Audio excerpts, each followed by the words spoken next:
this again. Setting up. There we go. That ought to do it. Well, guys, I can only assume I'm live. Let me know. Yep, there we go. I messed it up a couple of minutes ago. It just shows how tired I am. Jeez. Uh, it did what, Dave? Hey, Dave. Hey, Kim. Hey, everybody. I am so tired, man. The ennui is strong with me this week. I'll tell you that much.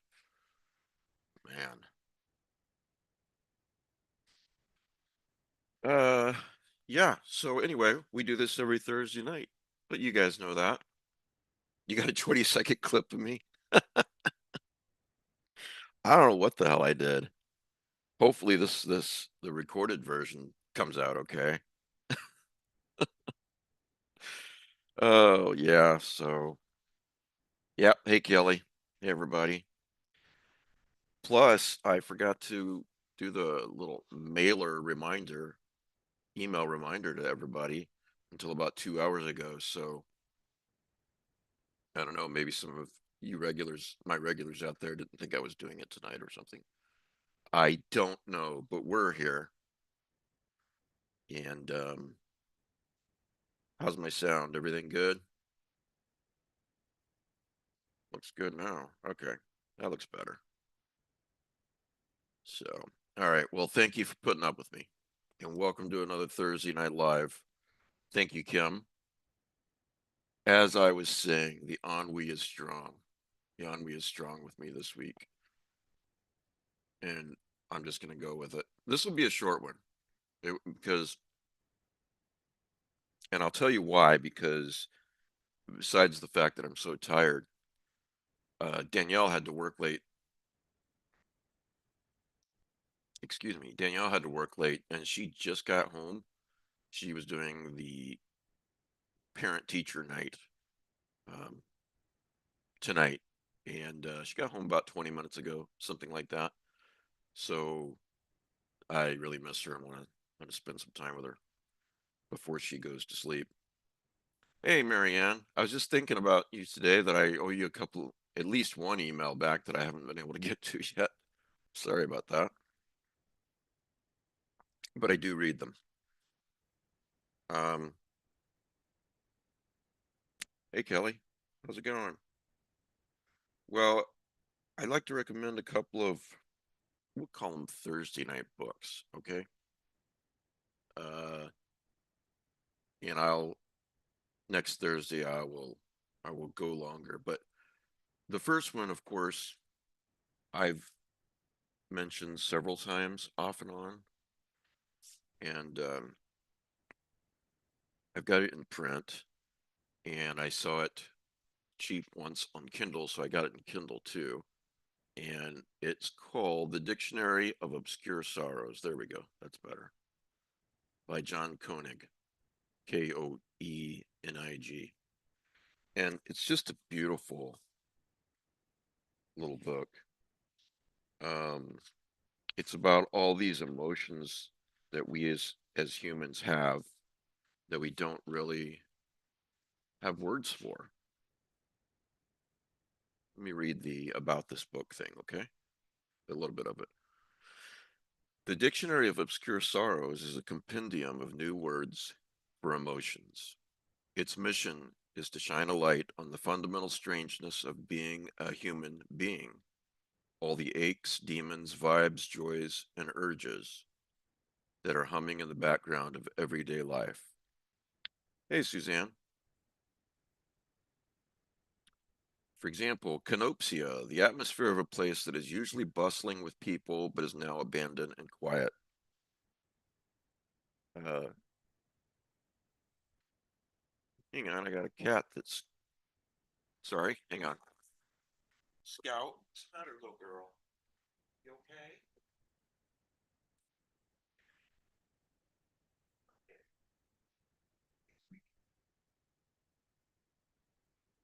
Guys,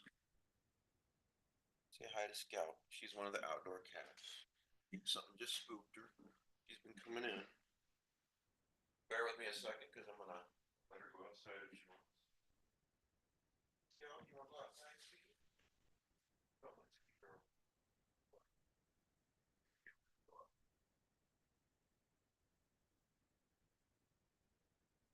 She's just so cute. Sorry about that. I'm being a little extra sensitive to her when she's in here because I don't want her to get scared. Your cat just took off after a possum. It's weird. The possums that we get around here, Dave, they seem to coexist with the cats okay. But I'm racist when it comes to possums, I have to tell you. They are ugly, mean creatures that try to eat my cat food. They're the reasons why I have to take the cat food in at night, and my cats can't have the cat food all night. Don't worry though, my cats are very well fed. Yeah, those nasty pointed faces, razor, looks like razor sharp looking teeth. As far as I'm concerned, the whole lot of possums can go F off forever. That's how I feel about it, and I'm not sorry. That's how I feel about it. All right, where were we? Dictionary of Obscure Sorrows. Now, if you're at the actually if you're at the and no judgments if you aren't, man. Well, money's tight for some of us. But if you're at the $25 a month level and up, I sent this to you guys a few months back, I believe. Here's another word: des view, as contrasted with deja vu. The awareness that this moment will become a memory. Here's an ennui one for you. Notice Tollins. The feeling that the plot of your life doesn't make sense to you anymore. hmm Sometimes it does, and sometimes it doesn't. Annulment, the bitter sweetness of having arrived here in the future, seeing how things turn out, but unable to tell your past self. Onism, the frustration of being stuck in just one body that inhabits only one place at a time. Oh, thanks. Thanks, Marianne. Yeah, it's a beautiful little book, isn't it? Um, Sonder is the most popular word that most people have heard. I won't read the whole thing, but it has to do with the fact that everyone else you meet is the protagonist, the star of their own life. Um, and there are actually some pretty cool images on the. Okay. Oops, that's not what I want. Sonder, there we go. That's how I first came across it, was in a just online, and then I discovered it was a book that was about to go up to be available, and I got it as soon as it was because it's just so beautiful. Here we go. Let's see if that's a there we go. Let's do a little screen share, shall we? Let's live on the edge. Do a little screen share. There we go. The realization that each random passerby is the main character of their own story, living a life just as vivid and complex as your own, while you are just an extra in the background. Yes, absolutely. And there we go. See if I can find anything else. Yeah, here's a good one. This particular.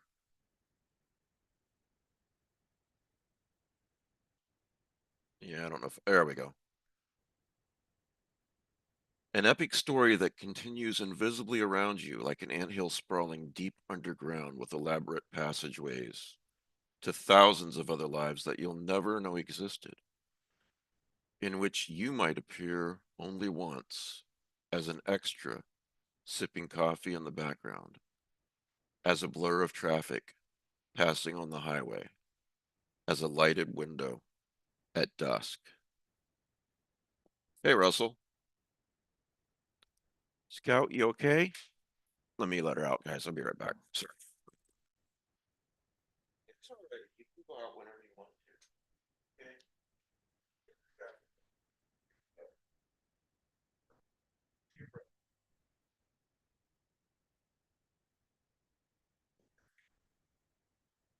That should do it for the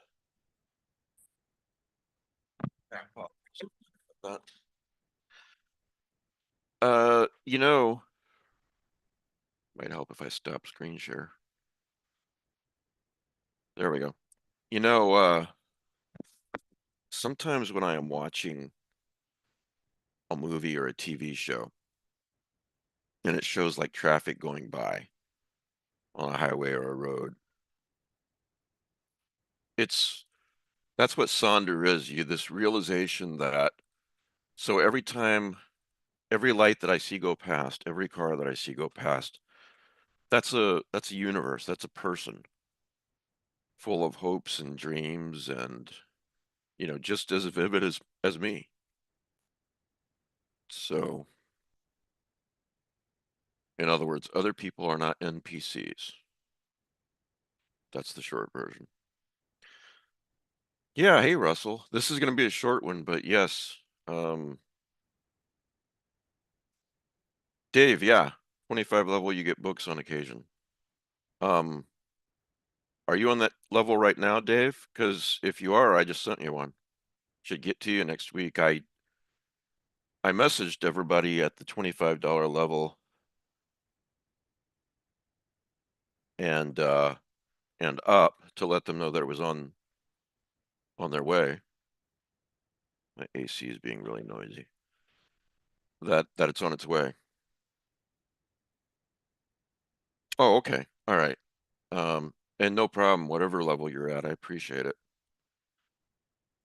Here's what else we're gonna screen share, by God. Speaking of cats, I took this photo earlier today, and that's here in the book house. Of course, that's Monty on top of my Victrola.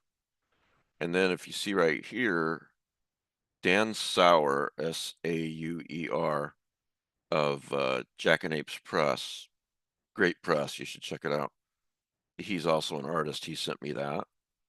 Then I got Danielle got this for me quite a while ago. It's always on October 31st.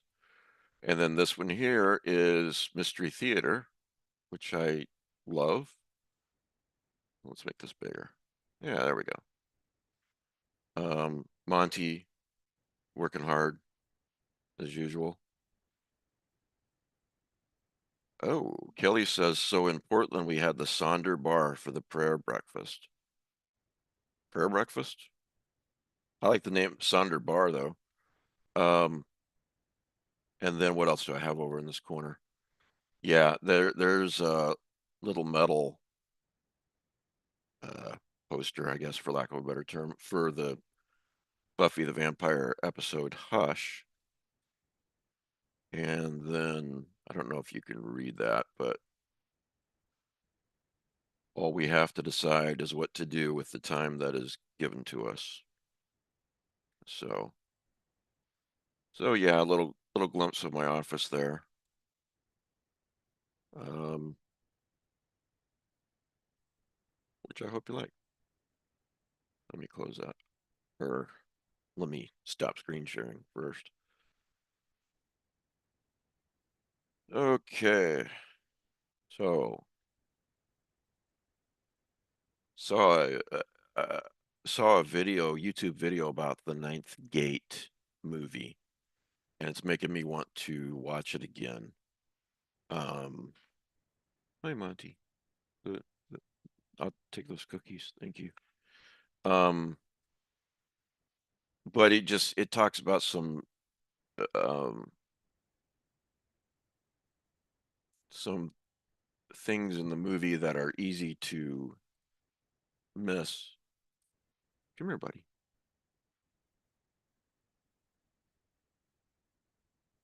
Yeah, I heard Cody cut off his beard. Was that more fun than humans are supposed to have? He's got the bushiest tail. He's the only long tail we have, Kim. There's that link that I'm talking about. Yeah, and it just makes me want to watch The Ninth Gate again. That's such a great movie and Lovecraftian in some ways. Um, so anyway, that was the first recommendation for those who don't have it, and then Dictionary of Obscure Sorrows, I mean. And then here's another one which I have on Kindle, and it's called Infinity in the Palm of Your Hand by Marcus Chown, Chown. 50 Wonders That Reveal an Extraordinary Universe. And there's some really cool stuff in here. I've started highlighting already. Um,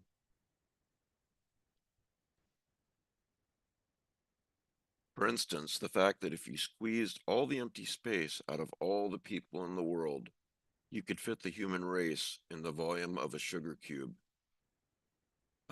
That illustrates the mind-bogglingly emptiness of matter. You, me, everyone, we are all pretty much ghosts. 95% of the universe is invisible. I'm not going to do this justice, just doing a few quotes. You have to have the book, but um, a couple of things that I want to really touch on that just made me buy the book. I mean, the whole thing is fascinating, but that made me buy the book in the first place was, oh, here we go. Number 27, The Incredible Exploding Mosquito. Hey, Chaz, did you have fun? You look like you're having fun.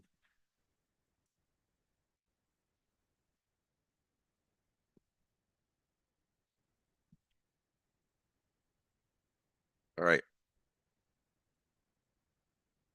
So he says, I'm holding an empty jam jar. I take it to public talks where I hold it up and say, I brought along my pet mosquito, Terry. Can you all see him? He's quite small. And I think he really does have a mosquito in there. Next, I asked the audience what would happen if, as by magic, it became possible to remove all the electrons in the mosquito. That would leave only the positively charged nuclei, and like charges have the property that they repel each other. Terry, the mosquito, would therefore explode. Here's the question. With what amount of energy would Terry explode? Remember, we're talking about a mosquito, okay? Here's your four choices. This is the multiple choice question. Hey, buddy. Number one, if the mosquito exploded, if we were able to do that and the mosquito explodes. Yes, right, Kim. Yeah, I don't think anyone's got the energy of a Monty. Um, Number one, if the mosquito explodes, how much energy? Energy of a sparkler. Number two, a stick of dynamite.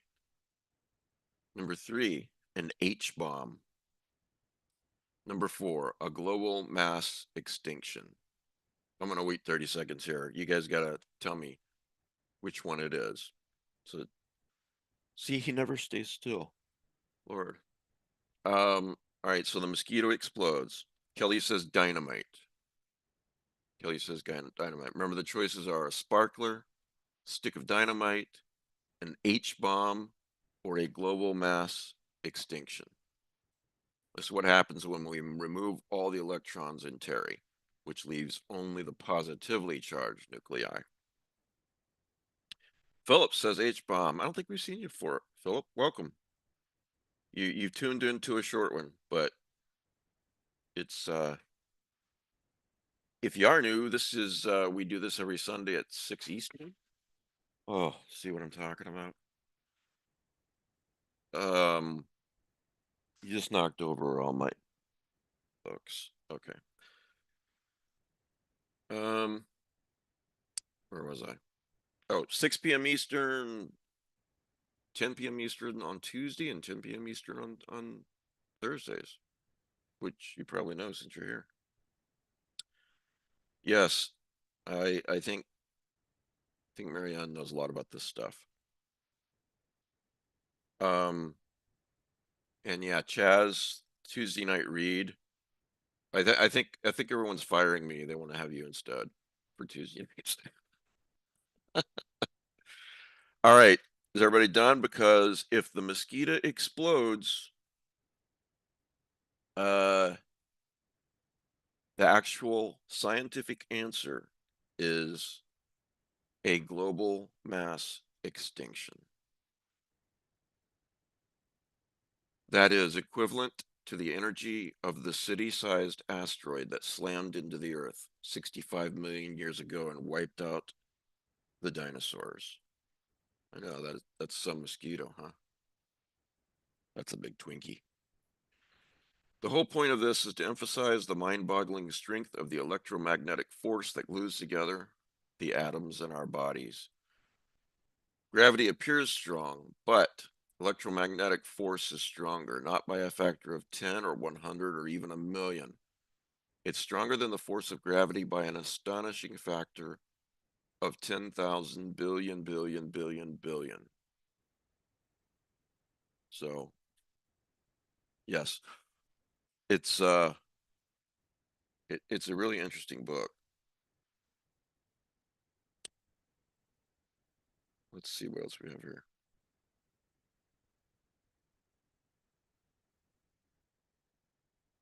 Hmm. Oh yeah, I've already started highlighting, as I said.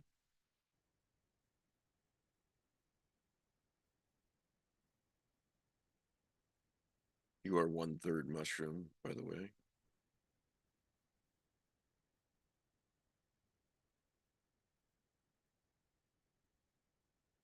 First tentative life on our planet dates back to 3.8 billion years ago. The Earth is a little over, I think it's 4.5 billion years old. So, you know, 25% of the way through to now, the first single-celled organism appears.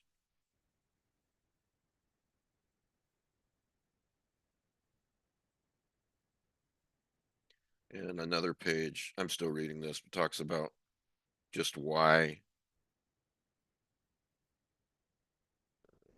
well, talking about human brains and why they're so big. Has to do with meat, has to do with cooking, um, and so forth. So good thing we're meat eaters and good thing we learned to cook. Otherwise, we wouldn't have brains. Yeah, here's the one I was trying to think of. Let's find it. Um,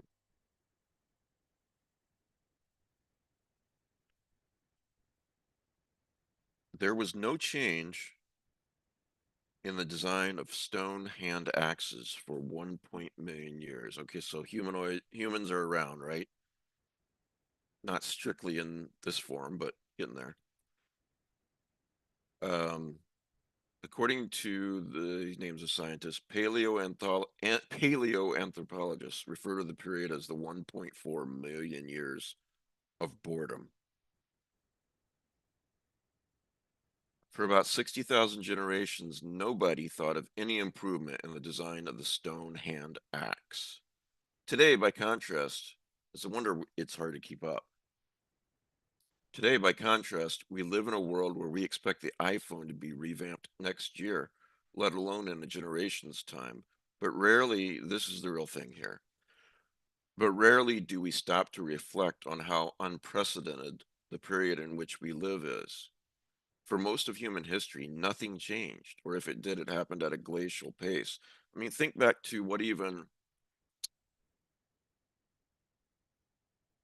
150 years ago?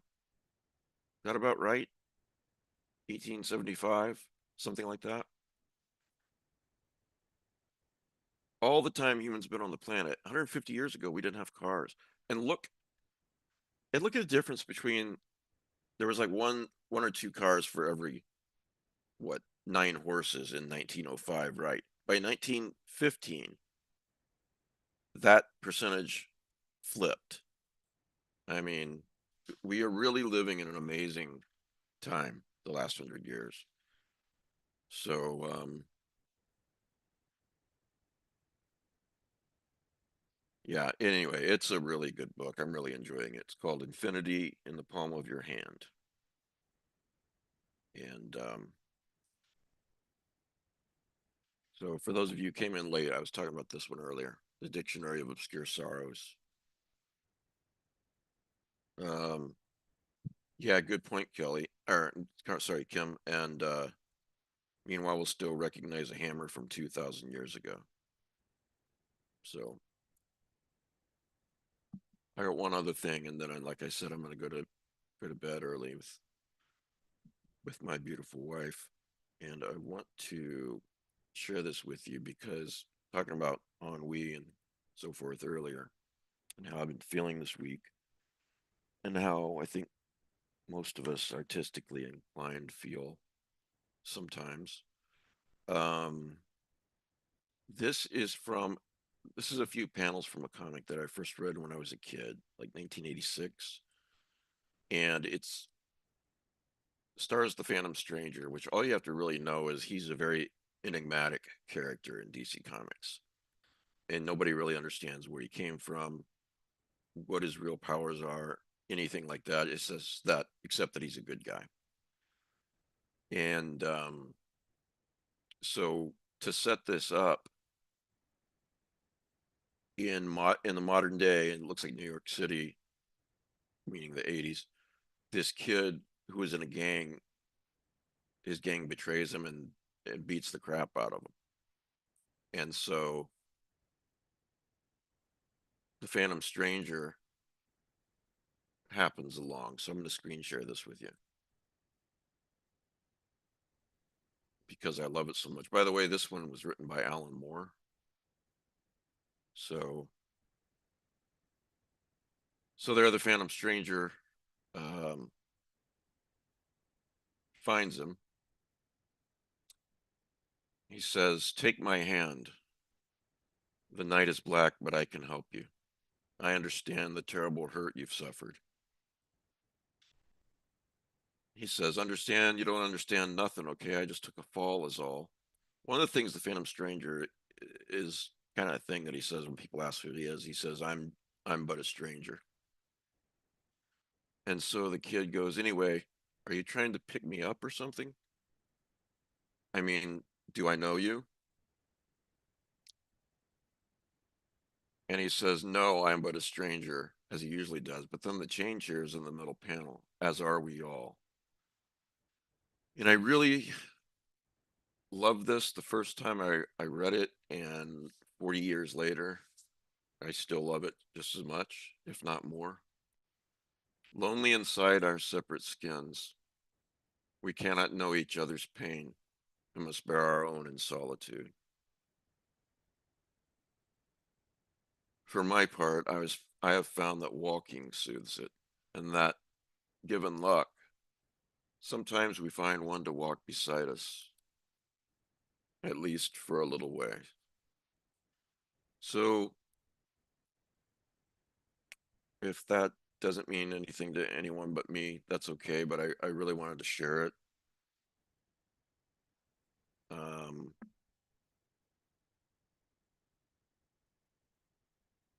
you know, and it kind of ties in with Dictionary of Obscure Sorrows in a way, because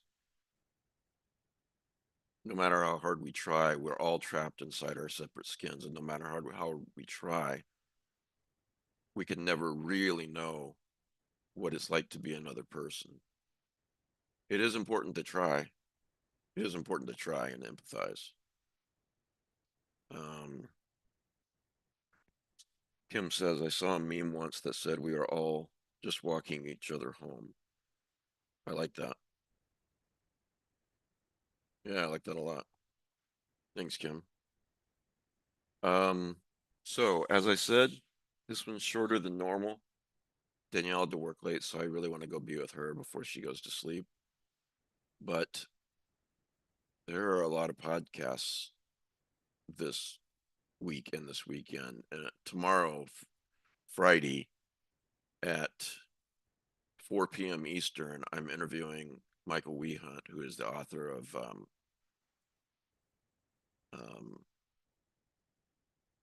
the October Film Hunt. Sorry. Earlier today, we recorded a Patreon only episode that I'll post this weekend. We discussed the music of Eric Zahn. So that was a fun one. We had to have Bridget there for that one. So tomorrow live at 4 p.m. Nothing on Saturday, and then Sunday, not one but two. Thanks, Kelly. I will. Not one but two episodes. 1 p.m. Eastern. I'm interviewing the guy who uh, published the new In the Mouth of Madness novel by Sutter Kane. Wink, wink. And it's very good. It's very good. And I don't have to tell you guys how popular that's turning out to be. And then at the usual time, 6 p.m. Eastern, I'm talking with Nadia Bulkin. Her new book is Issues with Authority, which I am familiar with, and also the book. I saw this Doctor Who one time where the president says to this guy, um, I'm told you have a problem with authority. And that guy says, thank you. And the president says, it's not a compliment, son. I think it is, though. So, anyway, guys, thanks for being here. Chaz, I'm glad you liked the comic. I think that's what you're referring to. Yes, Monty, we're wrapping up. Thanks, guys. And I will, yeah, I guess see you guys tomorrow at 4 p.m. That's another reason why I want to knock off early. I got to get ready for that. So, we'll